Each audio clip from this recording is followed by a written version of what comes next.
Well, first off, congratulations.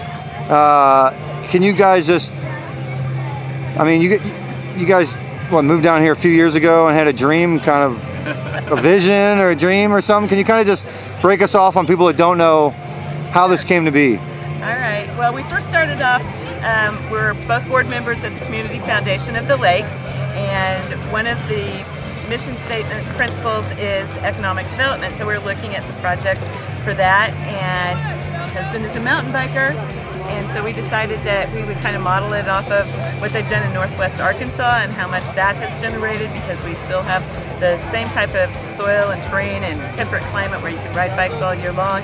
This can bring tourists into the area all year round, because you can ride bikes and hike down here. Actually, winter and fall hiking are some of the greatest times to hike. So that's where we started. Right, and we love being on the water too. But we also know that part of what makes the Lake of the Ozarks so beautiful are the hills of the Ozarks. And we want to be able to be out in those hills and using those hills, riding, hiking, running, walking, whatever you want to do. We just love being out in the woods, and we think more people want to do that too.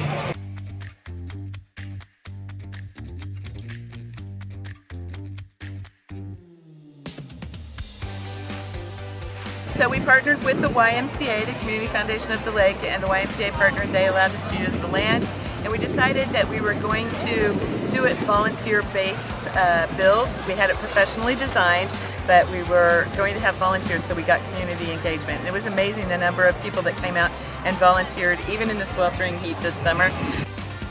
We're trying to build a trail system here at the lake, and somewhat similar to what they've already built in Bentonville, where there's trails, there's something else for kids and families to do here other than go out on the water. And so we've done some fundraising and generated a master plan for the community that includes 70 to 80 miles of trails, hard and soft surface trails. All the schools will have, the high schools, the middle schools will have a trail system built for them that hopefully someday we have all those schools fielding mountain bike teams. And just getting kids out, keeping them active, and enjoying the outdoors. It's been amazing, the response that we've had. We had a Giving Tuesday event back in November that helped kind of fund this, But then we're also, this is just kind of the kickoff to the Magic Dragon Trail system, which is going to be about 70 miles in at least our first phase of trails that will be here kind of in the Osage Beach area. And that's going to be both hard surface greenway type trails so that moms with little kids on strider bikes or with strollers can be walking, as well as single track trails. You want to talk a little bit about the single track? Right. So the terrain here is wonderful for riding single track, and you can have a rain on one day and the next day be riding it without damaging the trail. That's also one of the great things about our bicycle skills park is that if it rains, the next day you can usually ride it, depending on how much it rains. And so we want this to be a all year long kind of thing that people can do. As a mountain biker, I've gone all over the country riding mountain bike trails, and the terrain here is adaptive to some of the best trail riding in the country. And it's not like some places that are snowed out, you know, for 9 months of the year and can't ride it. You can come through and ride this 12 months of the year. So, and the rocks are great and fun to ride on, and so we're really looking forward to having more trails with more miles. And even using those single tracks for hiking. They're great for hiking. Bikes and hikers can be on there. So it's a great way to just get back in touch with nature. And that was one thing that, you know, a lot of millennials are looking at. They want to have those type of activities that they can do. And we thought it would also be another economic driver to be able to compete and bring the talented workforce to the area. There is no fee for the Skills Park. The Skills Park is open daily until dark. It is also weather permitting, of course. We have to watch it, you know, if we have rain, snow, stuff like that. Could be a lot of mud spots. No pass needed, no gym pass, no membership, none of that. So come on out and feel free to use the Skills Park with your kids, your friends, your family, parents, grandparents. Everyone's welcome to ride here. So this is just a place to try to discover your skills, your balance, rolling over obstacles that some of them may be unfamiliar, some of them may be hard, some of them not so hard, but before you're going out onto a trail where there's rocks and roots and drop-offs and things like that. So this is just kind of the place to cut your teeth. I haven't seen it like this. I mean, you guys totally changed the empty field and really made an asset to the Y here. Exactly. It was all done on volunteer work and turned an empty lot to something useful for the community, something the kids can gain some skills on. And you know, biking's a great family-oriented sport that the whole family can get into. They're building trails everywhere now. It's a new thing. Really wanting to do is create not only community but also more job opportunities for people in the off season when people come to visit and use our trails. Awesome.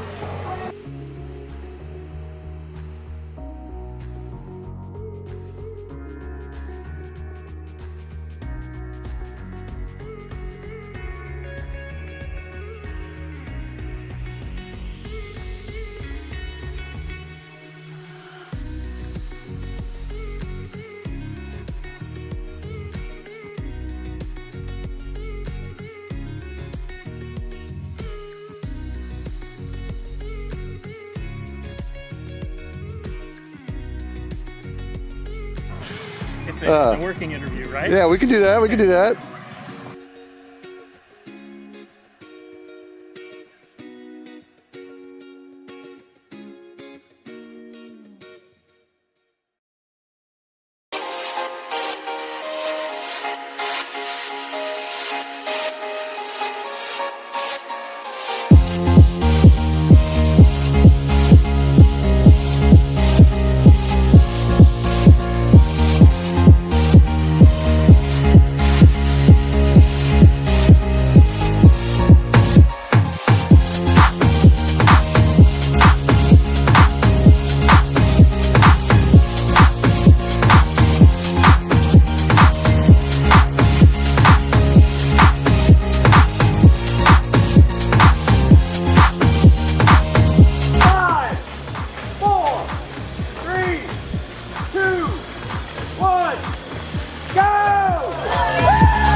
Good race, a lot of water, a lot of climbing. You guys did a phenomenal job with support on the course. Very good job with support. Always there. Everybody was friendly. They had everything we needed at every stop. They jumped up and grabbed our stuff for us. So great event. It really was. I think this might be my 9th or 10th gravel race. I started a year ago. This race, I mean, I did Dirty Kansas 200 last year. This race is definitely equally as hard or maybe even harder. Obviously, it's got more climbing, but this was a really tough race. I mean, just constant up and down. So, like I said, I really enjoyed it. It was pretty emotional, the 50 Ogre motorbike race, but you know, we did it.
I feel that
tough one.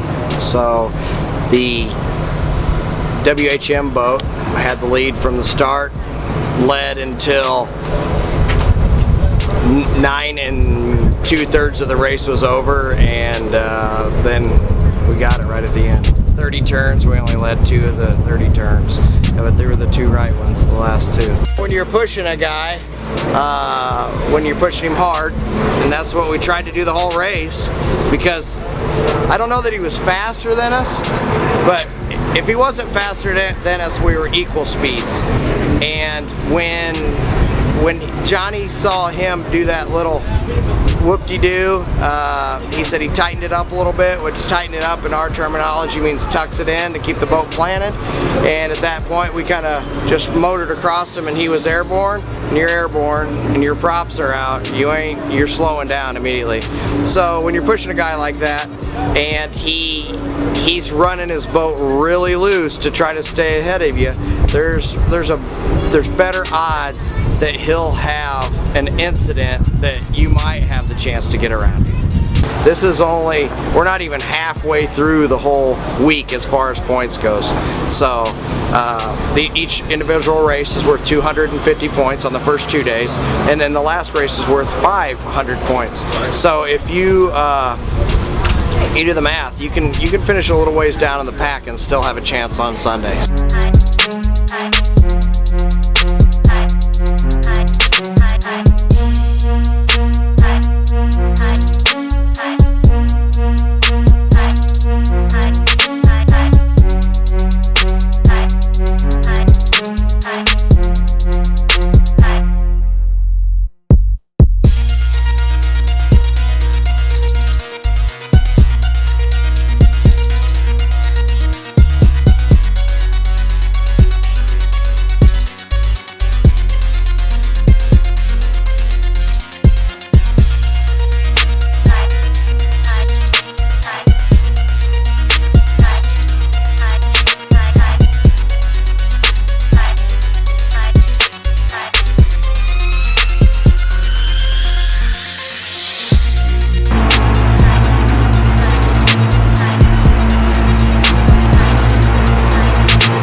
Duval Street for the 2016 World Finals. We're doing the street parade tonight. Got a great spot sitting right outside of Fat Tuesdays. Got all the Performance Boat Center, Jimmy John's team down here, throwing out beads and throwing out koozies and shaking hands and talking to our customers and getting everybody revved up for Sunday's race. You guys came off a national championship, took first tonight. Just kind of tell us what's going on. Yeah, we had a great season. You know, we raced 5 or 6 different races. Ended up pulling off the national championship, so we're very proud of the guys. The boat ran well. Crew did a good job. Came down to Key West for the World Championship. See if we can get another trophy.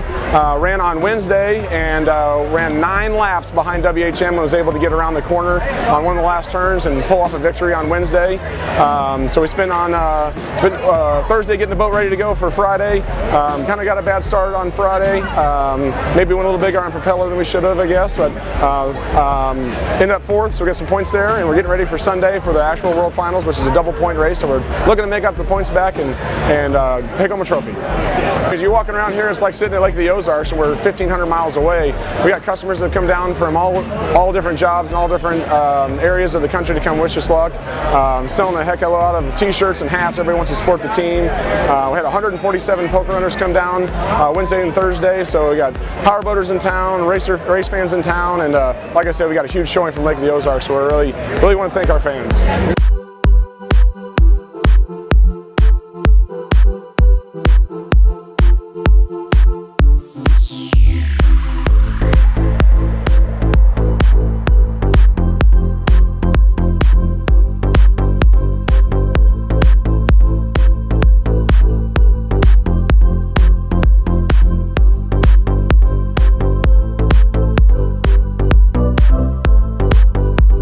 Hey, we're here in Key West on Duval Street for the offshore races for the street party. I'm here with Sensation Powerboats, promoting Performance Boat Center, our Lake of the Ozarks dealer, having a great time. These guys are kicking butt in the races, and we got a couple boats on display over there at the Conch Bar. We got 2 34-footers in the water and then a 32 on land, so come on by and stop by and see us. You guys did the poker run with the Black Diamond? Yep, we did the Diamond Edition poker run on Wednesday, brought it down, and had great water, ran 60, 70 mile an hour, got out in the ocean, ran about 50 all the way down, and had a great time. 160 miles, used half a tank of fuel, and it was a great run. Had a great time. Oh, this crowd's unbelievable. I mean, and these guys are so, all the businesses here are so inviting, you know, and appreciate us being here, and it is just great. I mean, look at all the people around. It's just unbelievable. It's unbelievable. It makes us want to keep coming back every year. This is our first time down here. We're from Baton Rouge, Louisiana. We have a place in New Orleans. We do the Tickfall 200 every year. So my wife and I decided to jump on a plane the last minute and come down and watch the World Championships. It was amazing. My hair is still standing up. Well, we were on the Sunset Pier and we watched it. We ended up hooking up with some people from New Orleans and had an absolutely fabulous day. So I come into the first day, which is Wednesday. We're running hard, we're running aggressive, we're running good. I go to my 12-lap race, 11 3/4. I got a quarter lap to go. I stand the thing up. It happens. You know what? Couldn't happen to a better guy than Johnny Tomlinson, though. Been racing against Johnny for years. I love him like a brother. You know, he's a fierce competitor. You know, we go out there today, my head's spinning, I got a million things on my mind. Is the weight right? Is the props right? Where's the weight got to be? Running these things ain't easy. This ain't like getting into a car and driving. You know, the weight's got to be in a certain spot. It all reflects on the wind, it all reflects on the water. Props have to be really, really well. Obviously, we did good today. Obviously, we did good today. One more day to go. Got to do good that day. Hey to everybody. I'm the oldest youngest guy here. I'm 37 years racing. Started in 1979. Worked for Arano, worked for Kramer. Sal and Willie were good friends of mine. Howard Blom. There ain't pretty much anybody I ain't raced with. This is the only sport in the world that takes millionaires and makes them thousandaires. I would never give it up for nothing. And I'll continue to run until I can't stand it.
Honestly, we've got a great core group of people that come from Lake Eola.